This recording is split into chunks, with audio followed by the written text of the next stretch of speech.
Hello សួស្តីអ្នកទាំងអស់គ្នាអ្នកដែលអាប់ដេត Cloud Clan ទាំងអស់គ្នាតអ្នកទាំងអស់គ្នាយើងចាប់តាមវាយ Clan ទៅណាតអញ្ចឹងមកនឹងយើងវាយ Clan អ្នកទាំងអស់គ្នាកុំភ្លេចជួយ Subscribe Channel YouTube ខ្ញុំមួយណាអ្នកទាំងអស់គ្នាពីច្រើនខ្ញុំ ផុសវីដេអូនៅក្នុង Channel YouTube ណាពីច្រើនខ្ញុំផុសនៅក្នុង YouTube ច្រើនជាងអ្នកទាំងអស់គ្នាដែលសារ YouTube វា quality ច្បាស់អញ្ចឹងណាអ្នកទាំងអស់គ្នាសម្រាប់អ្នកទាំងអស់គ្នាណាដែលចង់ចូល Clan អាច join នៅក្នុង Telegram ណា Telegram group របស់យើងអ្នកទាំងអស់គ្នាអញ្ចឹងអ្នកទាំងអស់គ្នាចង់ចូល group អីអាចចូលនៅក្នុង bio ខ្ញុំទៅហើយចុច link នៅcomment ទៅយើងអាចចូល group Telegram របស់យើងអ្នកទាំងអស់គ្នាតើអ្នកទាំងអស់គ្នាអញ្ចឹងយើងអត់ចង់និយាយច្រើនទេយើងចូលវាយ Clan ហ្មងទៅអ្នកទាំងអស់គ្នាបាទអូខេសំខាន់គឺ Clan របស់យើងពេលនេះ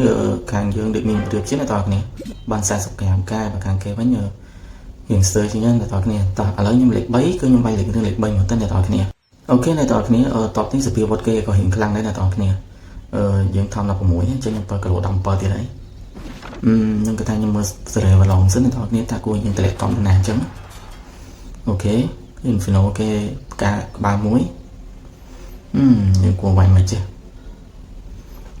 អានេះមុននឹងខ្ញុំវាយយើងសិតមើលអ្នកទាំងអស់គ្នាបើវាយខុសមកតិចគឺនឹងចាញ់ហ្មងបាទអូខេតើអូខេតើអ្នកទាំងអស់គ្នាបាទខ្ញុំគិតថា start ហ្មងទៅយើងមើលប្រឡងយើងគិតថាវាយអញ្ចឹងហ្មងទៅអ្នកទាំងអស់គ្នាបាទអូខេតើខ្ញុំលេងគឺ Ken 4អ្នកទាំងអស់គ្នាហើយជាមួយនឹង spare កម្លាំង3ដង spare ទឹកខ្មោច4ដងអ្នកទាំងអស់គ្នា spare កប់3អូខេយើង start ហ្មងទៅអ្នកទាំងអស់គ្នាបាទអូខេចូលហើយអ្នកទាំងអស់គ្នាតោះអ្នកទាំងអស់គ្នាយើងវាយហ្មងទៅអូខេខ្ញុំដាក់ Queen ទៅណាចាអូខេខ្ញុំគិតថាតម្លាក់ Queen ទៅលុបនឹងទៅមកទៅអ្នកទាំងអស់គ្នាហើយតម្លាក់តបជាមួយខ្ញុំមកបាទខ្ញុំប្រហែលជាវាយពីលើចុះមកអ្នកទាំងអស់គ្នាបាទអូខេខ្ញុំដាក់រយ៉ាខ្ញុំនេះមកដាក់ skill សម្រាប់គប់សភាវត្តគេអ្នកទាំងអស់គ្នាដើម្បីឲ្យបាយគេមកស្ទុតតិចទៅចាំយើងដាក់ can ពីក្រោមនេះទៅអ្នកទាំងអស់គ្នាអូខេខ្ញុំចាប់តាមដាក់ can ទៅអ្នកទាំងអស់គ្នាអូខេបើដឹងអូខេខ្ញុំ spare កម្លាំងមកអ្នកទាំងអស់គ្នាតោះចាប់តាមដាក់កក់មកហើយដាក់តខ្មោចមកអ្នកទាំងអស់គ្នាឲ្យស្ពាយវត្តគេបាញ់តខ្មោចចឹងណាអូខេដាក់ទៅកម្លាំងទៀតមកអូខេអូខ្ញុំភ្លេចតម្លាក់ king អ្នកទាំងអស់គ្នាតោះចូលទៀតមកខ្ញុំដាក់កក់មកខ្ញុំដាក់តខ្មោចមកអូខេខ្ញុំ super button មួយទៅអ្នកទាំងអស់គ្នាមកខ្មោចតនេះមកអូខេដាក់កក់មួយទៀតមកអូខេដាក់ថនហើយអ្នកទាំងអស់គ្នា C point ទៀតបាទ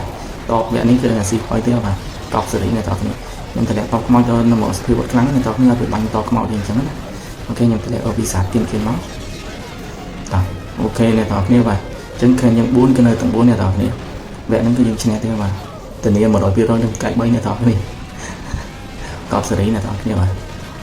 អូខេអញ្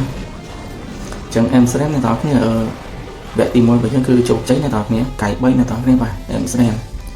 ចឹងអ្នកទាំងអស់គ្នាចង់ចូល Clan នេះអាច join ក្រុមមកណាអ្នកទាំងអស់គ្នាក្រុម Telegram របស់យើងណាចឹងខ្ញុំមានក្រុម Telegram អូខេនៅក្នុង bio របស់ខ្ញុំចឹងកុំភ្លេចជួយចូល Subscribe Channel YouTube ខ្ញុំមើលណាអ្នកទាំងអស់គ្នាណាអូខេអរគុណច្រើនអ្នកទាំងអស់គ្នា